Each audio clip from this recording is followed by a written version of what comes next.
Hi everyone and welcome back to my channel. Today I'll be talking about the fourth part of getting into grad school. I've gone through the searching for the right school, preparing your documents, starting up your application, and then the next one now is the wait period. So basically, what would you be doing after submitting your application? There are things that you need to prepare for, and sometimes if you have an interview, because some courses may require you to have an interview, so you may have to prepare for that, and other times you may need additional information. Some schools give you conditional offer telling you to provide additional information. For example, if during your application process you did not provide your transcript or maybe an important document that was requested, you may need to have that and upload when the school require for that additional information. That time they give you only conditional offer, while some schools give you unconditional offer if you meet all the requirements. And then you stay engaged. Sometimes you need to prepare for the course you're going for. Just go online, just go through some courses or something just to prepare yourself. I wish I did this earlier, because getting into grad school when I started, it was a bit difficult. I needed to cope with a lot of things, understand the module. So you may want to go through your module, know exactly what it is, the courses involved, read about them, just to have like an introduction to what you're going to do is actually good, so that when you start your course, you're not there without knowing anything about the course itself, or just maybe the requirements and the module and things that you need to learn. So it's good to just connect with other people. If you have people that have done the course before, just to go through it and ask questions, and to prepare ahead for that. It's very important. Then the amount necessary for your travel, your tuition, your accommodation, everything. You need to know the amount that is required, because when you want to apply for a visa, you need a particular amount in your account. And basically, if you're not getting a full scholarship that covers that, you will need to have that in your account for like I think about 60 days or so. So you need to have that money and prepare yourself and let that money be in your account without touching it. So the particular amount that is requested, you need to put it there.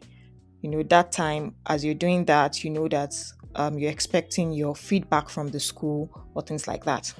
Then create a list of what you want to travel with.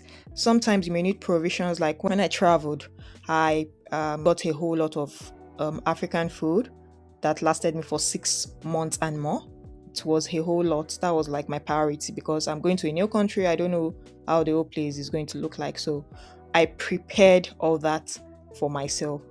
And you can get some things like maybe few clothes and some other things that you need. But I will always say that ensure you go with a whole lot of food, because when you get there, you don't want to be looking for African stores trying to get things immediately. You need to settle down and do with what you have at that particular time before you can then start going through other things you would like to buy.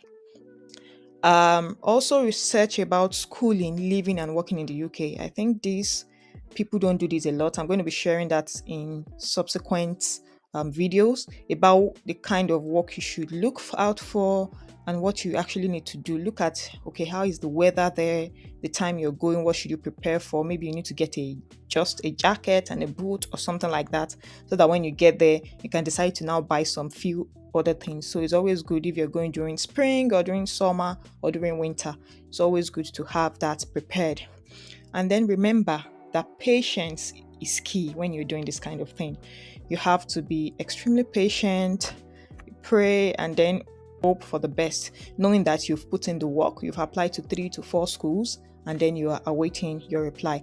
And if you're not getting the reply quickly, you may just email the school just to ask them when they are going to get back to you and things like that. They will tell you the time, and then you'll be much relaxed and all. So this is the fourth video for the getting into grad school. I hope you have learned something here. If you have any questions, kindly drop it, and also drop any suggestions if you've gone to grad school before and the things you prepared while you're waiting for your reply from the school.